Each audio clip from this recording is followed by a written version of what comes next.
Okay, तो अभी हमारे पास डेटाबेस में क्या क्या रहेगा, लेट्स डिस्कस अबाउट दैट। तो हम इसमें majorly there are the multiple databases in AWS। तो हमारा फोकस क्या रहेगा, रैशनल रिलेशनल डेटाबेस, और हमारा फोकस रहेगा DynamoDB, NoSQL database, elastic cache database, और थोड़ा रेडशिफ्ट के ऊपर भी। ठीक है, तो सभी में हम थोड़ा वर्क करेंगे, और मेजरली हमारा रहेगा RDS, relational database system. So what is the database first. अभी अगर आपको डेटाबेस अंडरस्टैंड करना हो तो इस एज सिंपल एज दैट कि हम लोग कभी भी देखते थे अपने कहीं पे भी आप जाओ, कॉलेज में हो, स्कूल में हो, आजकल डेटाबेस इज ए कॉमन, जहाँ पे एक रो और एक्सेल में एक तरह से डेटा स्टोर रहता है। जैसे हमने अभी देखा इन्वेंट्री का, some rows are there, some columns are there, right. तो हम इसको एक्सेल में ना स्टोर करते हुए अगर एक सिस्टम में स्टोर करें, और जब भी दिल करे हम क्लिक करें और fetch any information at any time based on the user, किस बच्चे की फीस आ चुकी है, इसका क्या स्टेटस है, कौन सी क्लास में है, उसके क्या मार्क्स रहे हैं, तो वो सारा कुछ डेटाबेस में स्टोर होता है। ठीक है, अभी database is a collection of information which is organise so that data so that the data or information can be easily accessed and maintained and updated. The data in the database can be added, updated, expanded and deleted. अभी होता क्या है कि database कभी भी, for example आप join करते हो कोई कंपनी, उस कंपनी में जहाँ पे आपका रिकॉर्ड स्टोर रहता है कि आपका क्या डेजिग्नेशन है, क्या टाइटल है, क्या सैलरी है, क्या कौन मैनेजर है, तो that is everything it stored in one of the database. अभी वो वहां से डेटा आपका पिक करता है, आपका डेट ऑफ बर्थ, आपका family details, who is the nominee, तो वो सारा एक स्टैंडर्ड फॉर्मेट में एक डेटाबेस में जाके सारी इंफॉर्मेशन स्टोर हो जाती है। अभी लेटर ऑन आपका टाइटल चेंज होता है, आपकी सैलरी चेंज होती है, ठीक है, तो वो वहां पे स्टोर हो जाता है। तो उसमें भी यूनिक जैसे कुछ होता है, तो वो होता है आपका एम्प्लॉय आईडी। तो आपकी पूरी कंपनी में आपका एम्प्लॉय आईडी ऐसा होता है कि जो किसी के साथ मैच नहीं करता, राइट। तो उसको आप मतलब चेंज नहीं करते, लेकिन बाकी सारी चीजें आप अपडेट कर सकते हो। ठीक है, और जब आप एम्प्लॉय छोड़ जाता है तो उसकी इंफॉर्मेशन को डिलीट कर दिया जाता है। ठीक है, जो जो इंफॉर्मेशन उनको नहीं चाहिए। तो इन सभी चीजों को यू मतलब इनको हम बोलते हैं software system created to perform all this operation on database is called the database management system. क्योंकि डेटाबेस जो भी आप सॉफ्टवेयर यूज करते हो उसको अपडेट करने के लिए उसको DBMS हम बोल देते हैं। There this is the type of the databases. There is several type of database. अगर आप विकी पे जाओगे और कहीं देखोगे तो बहुत सारे डेटाबेसेस हैं।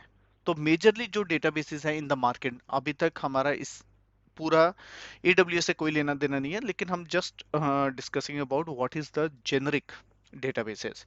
तो जेनरिक डेटाबेसेस ये है कि हमारे पास RDBMS है। ठीक है, relational database management system, no SQL database, hierarchical database and flat file database. तो ये मेजरली यूज होते हैं इंडस्ट्री में। नाउ RDBMS सबसे ज्यादा मार्केट में इंडस्ट्री में यूज होता है। In RDBMS data stored in the tabular form, like structured way. यहाँ पे रोज रहेंगे, जैसे आपका नाम हुआ, name, employee ID, father's name, okay, title, your department, okay, your family details. So एक उसके नीचे आपकी इंफॉर्मेशन वो स्टोर होती है। तो दैट इज वो, उसमें आप सर्च कर सकते हो पर्टिकुलर एम्प्लॉय आईडी के बारे में, कोई भी इंफॉर्मेशन सर्च करनी है तो आप सर्च कर सकते हो इजीली। ठीक है, तो उसके अलावा फिर आपका आ जाता है no SQL database. No SQL database generally store करता है सारी information into key value pair. तो होता क्या है, no SQL doesn't follow the normal row and column structure. तो नो एसक्यूएल जनरली यूज करते हैं जहां पे अनस्ट्रक्चर्ड डेटा होता है, okay, non relational database system. तो ये क्या करता है, एक इंफॉर्मेशन को स्टोर करता है जेसॉन फॉर्मेट में, जहाँ पे अभी हमने देखा था, शायद मैं दिखाता हूँ जेसॉन फॉर्मेट कैसा होता है, यहीं पे दिखा सकता हूँ।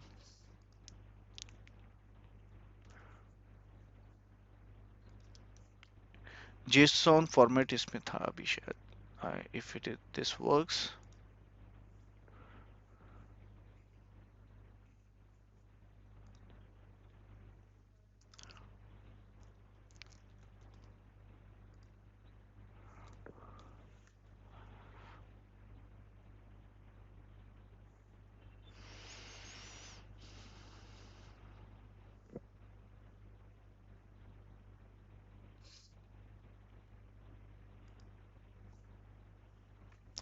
ओके, और की वैल्यू पेयर में होता है, जैसे हमारा टैगिंग है, तो इन सभी चीजों में वो यूज होता है, और डेटा आप उस पे भी स्टोर कर सकते हो उसमें।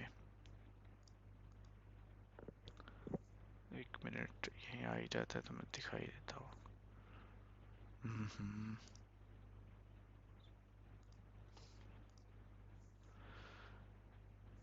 होल्ड करो, मैं दूसरे में दिखा देता हूँ आपको। ये Xcode is very heavy tool, मुझे इस फाइल को किसी और में खोलने दीजिए।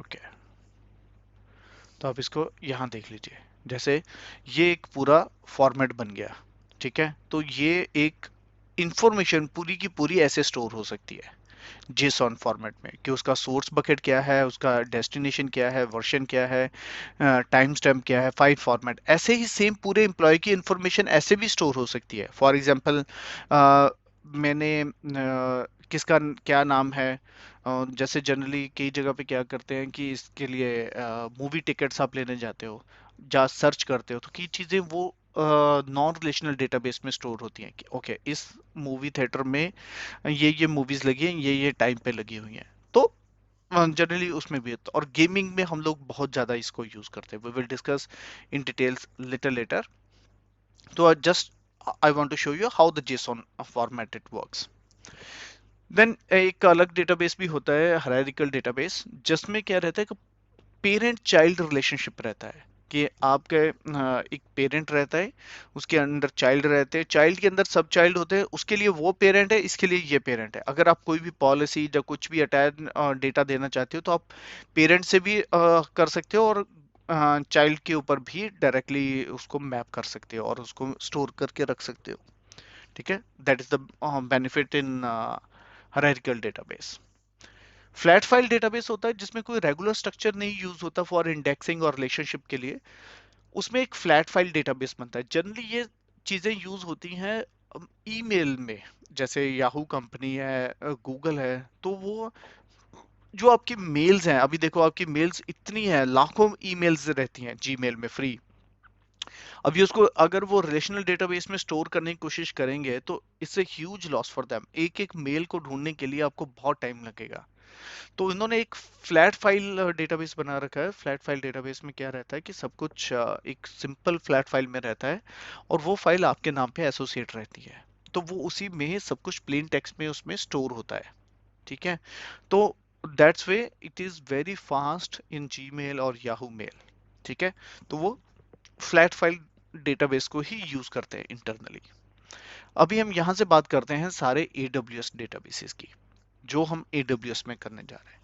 तो AWS में अगर हम सर्विसेज की बात करें, तो मैं यहाँ पे आता हूँ, तो आप अगर AWS में जाओगे,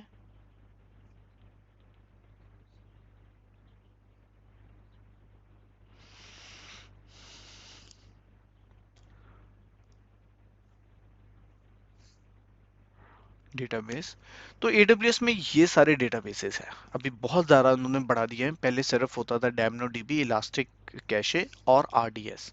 फिर नेपच्यून भी आ गया, QLDB अभी डाल दिया, टाइम स्ट्रीम भी डाल दिया, की space, memory DB, elastic cache था वो अलग में है, इलास्टिक कैशे ये है। तो ये थे। फिर डॉक्यूमेंट DB भी आ गया, which is fully manage Mongo DB compatible database. Okay, तो हम लोग फर्स्ट करेंगे talk about RDS।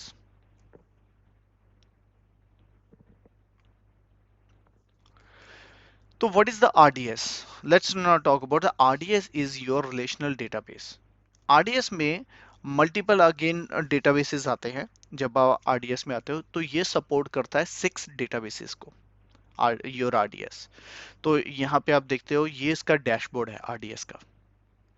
Okay, RDS में अभी आप देख सकते हो कि टोटल 40 बना सकते हो आप, लेकिन अभी आपके पास एक भी नहीं है, जीरो है। ठीक है, क्लस्टर्स, स्नैपशॉट्स, बैकअप्स, आप ये पूरा डैशबोर्ड है, आप यहाँ पे देख सकते हो। अगर आपको डेटाबेसेस देखने हो, तो यहाँ पे आप क्रिएट डेटाबेस करो और शुरू कर सकते हो, नहीं तो यहाँ पे डेटाबेसेस पे क्लिक करो, तो आप डेटाबेसेस पर्टिकुलर देख सकते हो, बट हमारे पास अभी कोई नहीं है क्योंकि हमने देख लिया already. Let me start with this. तो मैं अगर क्रिएट डेटाबेस करता हूं तो मेरे पास मल्टीपल ऑप्शंस आती हैं। आपको कौन सा डेटाबेस चाहिए, ठीक है, इन योर कंपनी। तो AWS बाय डिफॉल्ट 6 डेटाबेसेस को सपोर्ट करता है।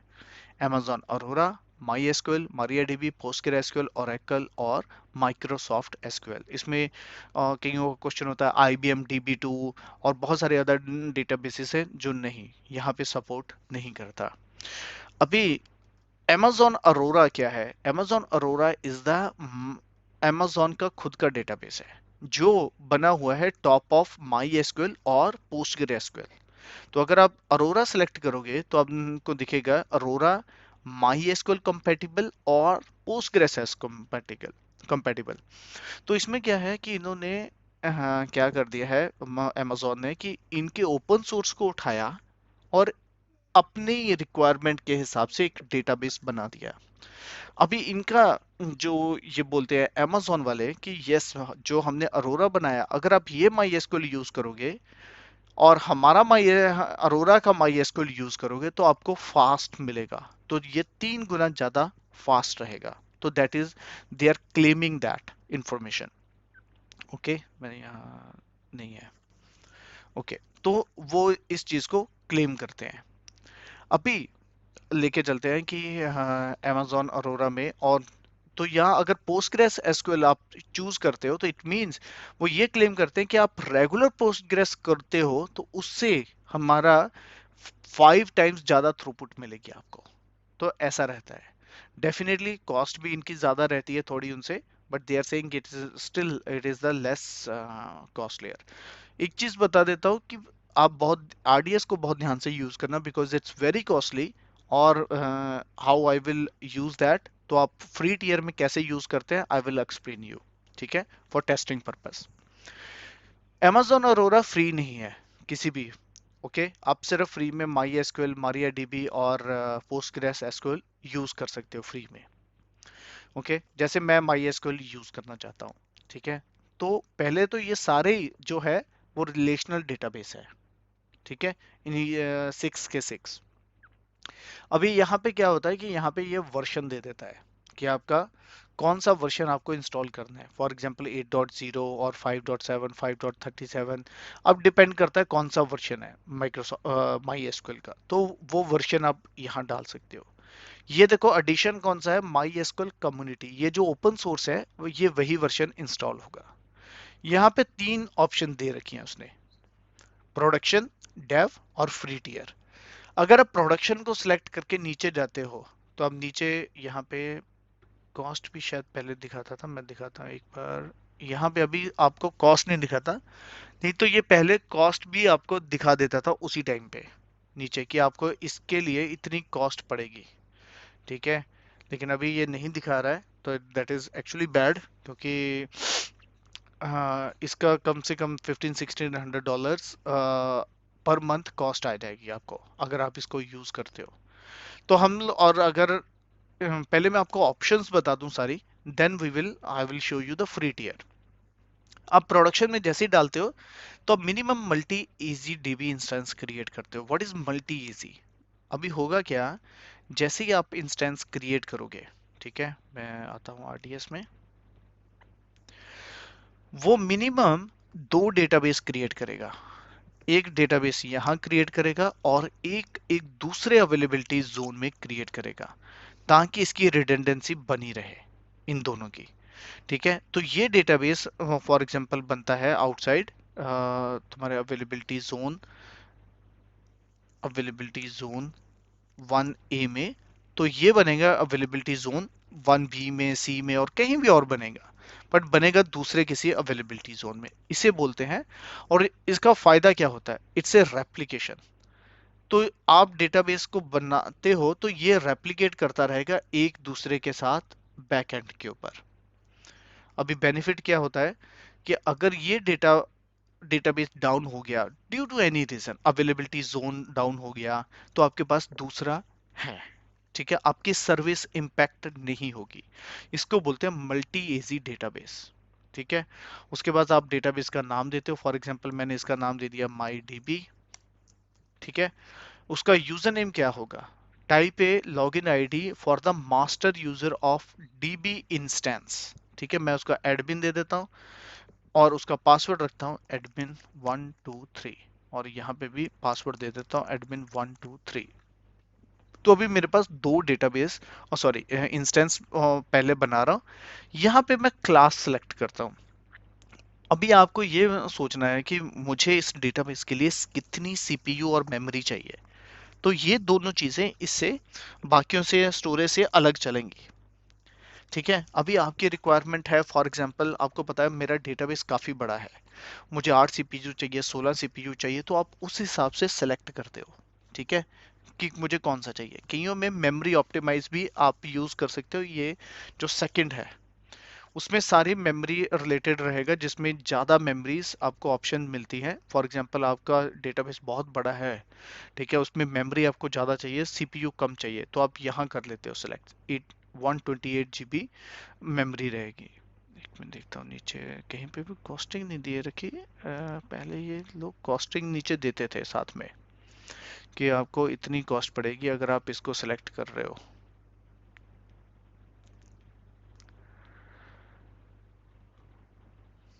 ओके, तो अभी क्या है, तो आप यहाँ पे आप सिलेक्ट करते हो कि आपकी क्या रिक्वायरमेंट है, उस हिसाब से सीपीयू और मेमोरी आप यूज करते हो। फिर यहाँ पे स्टोरेज टाइप, आप किस में इसको डिप्लॉय करना चाहते हो। तो there is multiple S S D IO1 and GP2। तो these are the two majorly they are telling कहाँ पे आप स्टोर कर रहे हो। फॉर एग्जांपल मैं इसको IO1, क्योंकि IO1 में आप प्रोविजन कर सकते हो आपको कितना चाहिए। फॉर एग्जांपल मुझे 1 टेराबाइट चाहिए, तो मुझे कितने आयोप्स चाहिए वो भी आप बता सकते हो। मैक्सिमम सॉरी 65 GB ही मैक्सिमम में 65,000 इतने जीबी आप ले सकते हो। ठीक है, allocated storage should be less than 1000 when auto scaling is enabled। तो होता क्या है कि आप, मैंने स्टार्ट कर लिया, फॉर एग्जांपल मैंने स्टार्ट किया 900 GB से। अभी इसका प्रोविजनिंग जो रहेगी, फॉर एग्जांपल मुझे कितना आयोप्स चाहिए तो मैं सिलेक्ट कर सकता हूँ और नीचे ऑटो स्केलिंग सिलेक्ट कर देता हूँ। ऑटो स्केलिंग का मतलब क्या होता है कि जैसे जैसे आपकी बढ़ेगा, फॉर एग्जांपल मैंने स्टार्ट किया आज मैंने 700 यूज किया, फिर 800 हुआ, 900 हुआ, तो जैसे जैसे चाहिए होगा वो अपने आप इंक्रीज करता जाएगा स्टोरेज। ठीक है, और यहाँ पे आप मैक्सिमम सेलेक्ट कर सकते हो। फॉर एग्जांपल आप चाहते हो कि मैक्सिमम 1500 GB से ऊपर ना जाए। ठीक है, और सॉरी हाँ 1500 GB से ऊपर ना जाए, तो वो भी आप मैक्सिमम भी यहाँ पे दे सकते हो। तो कौन से VPC में बनेगा, हमने जो लास्ट टाइम अपने VPC बनाए थे तो आप उस पर भी कर सकते हो, नहीं तो डिफॉल्ट VPC में भी वो रह सकता है। ये पब्लिकली एक्सेस होगा या नहीं होगा, आप उसको सेलेक्ट करते हो। मैं जनरली पब्लिकली, बहुत कम कंपनियां जो चाहती होंगी कि उनका डेटाबेस पब्लिकली रहे। ठीक है, तो ये इसका सिक्योरिटी ग्रुप रहेगा। ये डेटाबेस ऑथेंटिकेशन क्या है, पासवर्ड ऑथेंटिकेशन जो हमने ऊपर दिया है। और फिर ये अगर एडिशनल इंफॉर्मेशन है कि उसका डीबी पैरामीटर और ऑप्शनल ग्रुप क्या होते हैं, कि आपके कुछ परफॉर्मेंस पैरामीटर्स होते हैं जो आप सिलेक्ट करते हो। तो ये बाय डिफॉल्ट दे रखे, लेकिन आप चेंज कर सकते हो, मैं आपको बताता हूँ कैसे चेंज होगा। उसके बाद इस डेटाबेस का जो बैकअप होगा उसको आप अनेबल कर सकते हो। तो क्या होगा कि आपको खुद बैकअप लेने की जरूरत नहीं है, ये अपने आप एवरीडे बैकअप लेता रहेगा। आप यहाँ पे बताते हो कि कितने दिनों का बैकअप रखना है। 7 डेज कंपनी पॉलिसी की कई बार होती है, 7 डेज की, कईयों में 14 डेज की होती है, और कईयों में थोड़ी ज़्यादा भी होती है, लेकिन मैक्सिमम 35 डेज है उसका बैकअप। ठीक है, तो आप मतलब वो बोल देते हो कि ठीक है हमें 7 दिन का बैकअप चाहिए, 8वें दिन वो डिलीट हो जाएगा।